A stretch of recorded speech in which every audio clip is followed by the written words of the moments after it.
Otep à tous, bien-aimés frères et sœurs. La plus grande ineptie de Joseph Borrell, la plus grande sottise, idiotie, bêtise. Un fou, carrément. C'est-à-dire qu'ils ont perdu la tête, ces Européens. Monsieur, carrément, il ne se gêne pas, il dit les Européens doivent envahir l'Afrique. Ils doivent placer des bases militaires partout en Afrique. C'est-à-dire que, je ne sais pas, c'est-à-dire qu'ils sont devenus malades. Ils disent que partout en Afrique, l'influence européenne est en train de baisser en Afrique au profit des bases militaires turques et russes. Mais les Chinois viennent là-bas comment? Les Chinois aussi ont des bases militaires. Les Chinois, ils viennent là, c'est pas avec des bases militaires, avec l'argent. Pourquoi eux, ils ne disent pas, bon, on va changer, on va maintenant investir, on va maintenant apporter de l'argent pour aider les Africains à se développer vraiment. Ils ne vont plus parler de l'aide au développement, c'est l'aide au développement là. Le président Biya l'a dit, c'est pas l'aide au développement, ça ne nous développe pas. Il faut arrêter avec ça. Donc ça, il n'y a plus de débat là-dessus. Lorsque le patriarche a parlé là, et il a dit ce qui est juste et vrai, il n'y a plus de développement, d'aide au développement. Lui, ce qu'il pense, Borrell, il réfléchit, c'est-à-dire qu'il s'est assis, il a réfléchi avec ses conseillers, avec les autres membres de l'Union européenne. La solution qu'ils ont trouvée, eux, pour l'Afrique, c'est qu'il faut envahir l'Afrique. Il faut placer des bases militaires partout. Il faut que, bon, ils viennent encore faire le cinéma pour venir faire la lutte contre le terrorisme que eux, ils ont amené en Afrique. Mais c'est-à-dire que, vous savez, quand j'essaie de regarder un peu ces choses, je me dis, mais même le diable, là, Satan, hein, Satan doit être très fâché contre eux. C'est d'ailleurs pour ça qu'ils sont en déclin. Parce que Satan se dit, mais attendez, vous faites pire que moi, Satan. C'est mon travail, vous avez pris mon travail, moi je n'ai plus de travail puisque vous faites tout mon travail. Satan ne doit pas être content avec eux. C'est comme si un homme, hein, l'être humain là, que nous sommes là, on peut aujourd'hui créer des hommes, créer la terre, créer un monde, mais Dieu ne sera pas content. Parce que c'est pour lui, c'est son travail. Dieu est là pour veiller sur nous, pour s'occuper de nous, pour nous créer, ainsi de suite. Si les hommes veulent maintenant passer au-dessus de lui, il ne sera pas content. Or, les Européens, là, ils sont en train d'aller au-delà de Satan. C'est-à-dire qu'ils sont pires que Satan. Il vaut mieux même avoir affaire au diable en personne que d'avoir affaire à ces Européens. Quelle idée! Comment tu peux te lever et te dire non, notre influence là est en train de baisser, donc on va maintenant envahir. Commencez d'abord par envahir la Russie, par gagner la guerre en Ukraine. Si vous voulez l'Afrique, commencez d'abord par ça. Ah, vous avez dit les Russes sont présents en Afrique, non, c'est très bien. Les seuls pays, écoutez bien, les pays qui ont encore des difficultés dans le domaine de sécurité, c'est-à-dire qui ne contrôlent pas la situation, ce sont des pays qui ont refusé délibérément de travailler avec la Russie, qui continuent à travailler avec ces Occidentaux. Je répète, en Afrique là, il n'y a pas un pays qui veut son indépendance, qui veut contrôler la sécurité, et qui le fait avec ceux qui ont amené l'insécurité dans le pays. Ce n'est pas possible. Regardez comment Tshisekedi est en train de boire. Tshisekedi est en train de boire, mais alors d'une manière incroyable. Parce que Tshisekedi a choisi de travailler avec les Occidentaux. C'est pour ça que Kagame est en train de blaguer avec lui. Sinon, Kagame, c'est qui? Kagame n'est rien devant le Tshisekedi. Mais attendez, le Rwanda ne vaut même pas une seule province, un seul département de la RDC. Le Rwanda que vous voyez là. Et oui. Donc, il faut arrêter de croire à des bêtises. Et vous voyez que Tshisekedi ne s'en sort pas. Dernièrement, il était obligé. Lui qui disait, je ne veux pas négocier, il est allé négocier avec Kagame. Kagame lui dit, donne-moi maintenant tout le Massissi et le Rutshuru. Si il n'y avait pas de Congolais, si les Congolais n'avaient pas ouvert les yeux là, Tshisekedi allait donner ça. Mais il sait que s'il déclare que non, il va donner ça, il ne rentrera même pas encore au Congo. Sa délégation là va la faire exploser en route. Et lui-même, on va le chercher jusqu'à l'atteindre. Il le sait. Parce que tout le monde sait que les négociations des Occidentaux, eux, c'est la force. Tout ce qu'ils ont, c'est la force.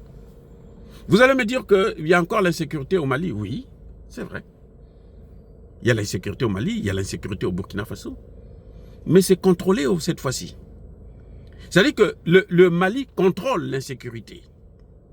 Contrôle la situation dans son pays.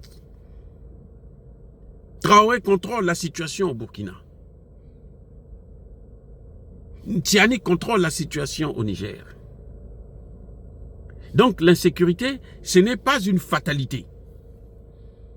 S'il y a encore l'insécurité au Mali, au Burkina et au Niger, c'est parce que les Occidentaux n'ont pas lâché prise. Ils continuent à former, à équiper, à financer le terrorisme en Afrique. C'est pour ça qu'il y a encore l'insécurité. Sinon, ce serait déjà terminé. Je vous apprends, aujourd'hui, là, au moment où nous parlons, là, Assimi Goïta est à Tezawaten. Ce qu'il ne pouvait pas faire, à l'époque, le président Ibeka, paix à son âme, ne pouvait pas venir dans le nord du Mali à cause de l'insécurité. Mais s'il ne contrôlait pas la situation, comment le président peut aller se balader comme ça, là? Il faut... Attendez, soyons sérieux. Vous voyez, donc, Joseph Borrell n'a rien compris de l'évolution du monde d'aujourd'hui. Le monde d'aujourd'hui, là, ce n'est plus celui d'hier. Et je répète encore, quiconque veut avoir la paix, n'importe quel président qui veut contrôler la situation dans son pays, s'il le fait avec ceux qui ont amené l'insécurité et le chaos, ceux qui ont semé le chaos, mais il ne pourra pas s'en sortir. Et M. Borrell doit savoir que l'Europe est en train de semer ce qu'elle-même a planté. L'Europe ne sème pas ce que la Russie a planté, non, ce qu'elle-même a planté. Vous voyez en Ukraine, qui a créé les conditions de la guerre? C'est vrai, c'est la Russie qui a déclenché. Mais si la Russie ne l'avait pas déclenché, mais l'Ukraine allait déclencher ça quand il serait plus fort. Donc en fait, ce qui est en train de se passer, c'est qu'ils ont créé les conditions d'une guerre et maintenant ils sont en train de semer. Ils se disaient que quand il y aura la guerre, nous on va prendre des sanctions parce qu'on sait que Poutine va réagir, on va prendre des sanctions, on va le sanctionner, on va affaiblir son économie et on va balkaniser la Russie. C'est tout le contraire qui est en train de se faire. L'Ukraine est divisée. Plus de 30% que Poutine contrôle aujourd'hui. Et l'Ukraine ne rentrera même pas dans l'OTAN. Donc, c'est Zelensky qui est bête. Parce qu'il a choisi le mauvais cheval. Voilà la réalité. Donc, M. Borrell, vous êtes en train de rêver. Parce que quand vous voulez encore venir coloniser l'Afrique, là, parce qu'il y a les matières premières que vous voulez prendre gratuitement, là, il y a des gens qui veulent acheter ces matières premières. Je parle par exemple des Chinois. Vous ne pouvez pas faire la concurrence avec les Chinois. Même sur le plan militaire. Parce que la Chine aujourd'hui rivalise avec les États-Unis sur le plan militaire. Eh oui. Donc, ceux-là qui ont besoin aussi de ces matières premières, là, ils ne vont pas vous laisser venir blaguer avec ça. Parce que si vous avez ça, vous allez les dominer encore. Et vous croyez qu'ils vont accepter encore ça? Non. Et c'est là que les Africains qui ont compris vont tirer leur épingle du jeu. C'est pour ça que l'Algérie est en train de jouer un sale jeu qui se retourne et qui se retournera sur elle-même. Monsieur Borrell, réfléchissez un peu. Arrêtez d'être aussi nul que ça. Je ne sais pas. Prenez votre retraite si vous êtes fatigué. Prenez la retraite. Vous ne pouvez pas penser que à vie, les Africains vont être vos colonies, vos esclaves. C'est-à-dire que c'est inimaginable, c'est impensable pour quelqu'un qui a la tête sur les épaules. C'est inimaginable. C'est incroyable. Et c'est inacceptable et intolérable. C'est même infaisable maintenant. Infaisable. Regardez comment ils entourent le Sahel, l'AES là. Ça va donner quoi? Il n'y a rien. S'ils n'ont pas pu en Ukraine là où ils ont les Nations Unies les soutiennent, tout le monde les soutienne, c'est pas en Afrique qu'ils vont réussir. Parce qu'en Afrique là, il y a des chefs d'État là qui sont en train de regarder, qui ne sont pas contents de ce qu'ils sont en train de faire au Sahel. Là. Ils ne parlent peut-être pas, mais ils ne sont pas contents. Vous croyez que quand le président Biya vient parler là, en France, pour rappeler l'histoire, vous croyez qu'il est bête? Vous croyez qu'il parle seulement pour le Cameroun? Mais attendez, soyons sérieux. Il ne parle pas seulement pour le Cameroun. Mais ce n'est pas parce qu'il n'est pas parti au Mali que lui, il trouve qu'il apprécie le comportement des Européens au Mali. Non, il n'est pas bête aussi.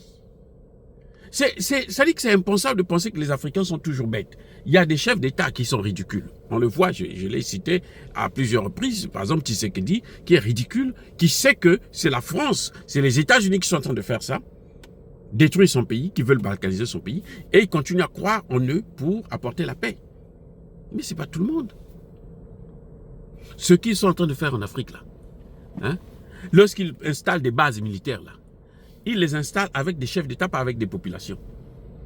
Vous voyez au Sénégal, Bassirou et Diomaye veulent maintenir la base militaire française, mais la population n'en veut pas. Et vous pensez qu'ils vont résister jusqu'à quand? Jusqu'à quand? Ce n'est pas possible. Le moment venu où ils vont arrêter.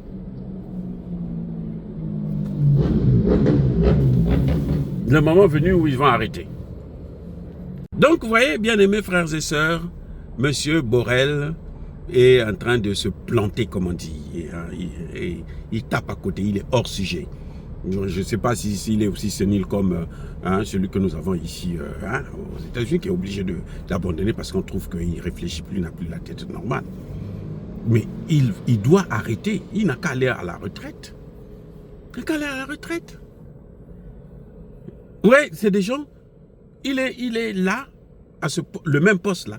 Ça fait maintenant, je ne sais pas combien d'années. Inamovible.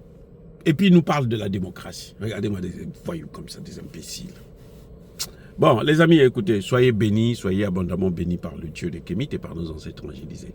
Mais que tous ceux qui persécutent le continent africain, le pillent et le déstabilisent, qu'ils soient noirs, blancs, chinois, arabes, juifs, indiens ou qu'ils soient punis, maudits, foudroyés, neutralisés, écrasés, effacés par le Dieu des Kémites et par nos ancêtres angélisés.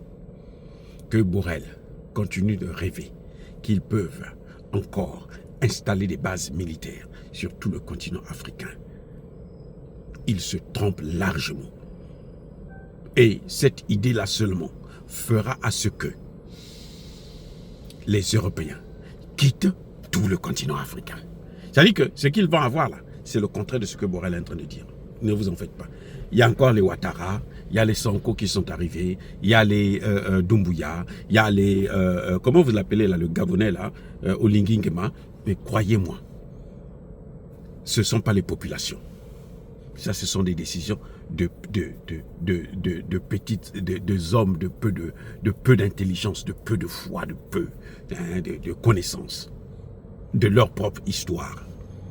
Les vrais Gabonais, les vrais Guinéens, Sénégalais savent que c'est fini. L'ère des bases militaires occidentales en Afrique est terminée. Soyez bénis.